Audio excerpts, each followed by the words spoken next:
Elias wrung his hands in front of the air vents, the blower at full blast but failing to revive his numb fingertips. If he'd wanted to spend his nights freezing, he'd have stayed up north. It was a bitter lesson to learn. The South gets cold too. He sighed and checked his phone, pulling up the drop-off app. Nothing. Not a single order.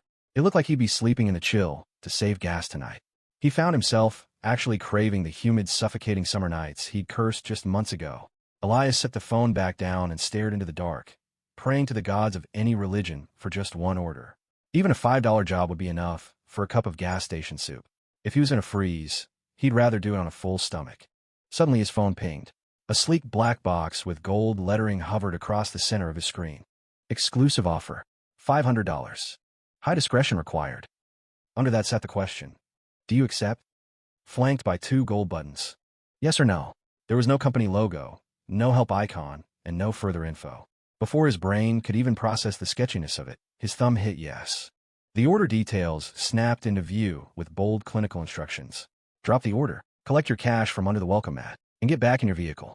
Do not look in the window. Do not knock. Do not ring the doorbell. You have 1 minute. For $500, Elias wasn't asking questions. He snapped the phone into its mount and drove. After collecting a small, unassuming package from a 24-hour pharmacy, the GPS led him 40 minutes outside the city proper. The suburbs withered away, replaced by dark, unfinished subdivisions swallowed by encroaching forests. Elias turned down a narrow road that terminated at a towering iron gate. A guardhouse stood sentry beside a sign that read, Blackwood Heights.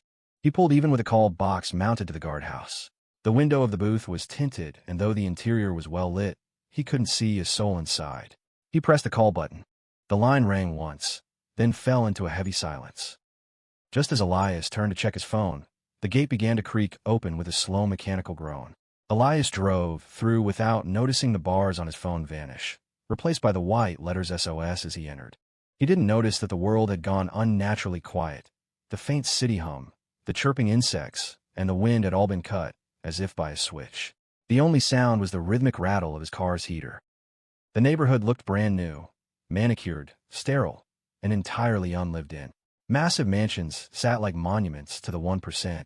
He assumed they were seasonal homes, but an unsettling prickle on the back of his neck told him he was being watched from the darkness. He shook it off and rolled to a stop in front of house number 114. Unlike the modern estates he'd just passed, this one felt lost in time. It was an elaborate Victorian-era mansion with 3 stone steps leading to an ornate doorway. The only light was the pale moon and a single porch bulb flickering weakly in the corner. Elias reread the screen one last time. Drop the order. Collect your cash. Get back in your vehicle. You have 1 minute. He stepped out, placed the bag down, and reached under the heavy welcome mat. He pulled out a red envelope that felt significantly thicker than he'd expected, but he didn't check the contents. He kept his head down, snapped a quick delivery photo, and turned to hustle back to the car. As his hand hit the door handle, a heavy muffled thud echoed from the porch. He glanced back. The bag was gone. Every instinct screamed at him to look at the windows, to find the person who had moved that fast, but the rules held him back. He jumped inside and peeled away. Once he was clear of the Blackwood gates, Elias pulled over. His heart hammering against his ribs, he ripped open the envelope and began to count. It wasn't $500. It was $2,000. Holy shit, he breathed, the cash trembling in his hands. As he stared in disbelief, his phone pinged. It was the delivery confirmation, but it wasn't the photo he had taken. The image on his screen was from a high angle, looking down from the doorway. It showed the back of Elias's head as he walked away, the bag still sitting on the step behind him.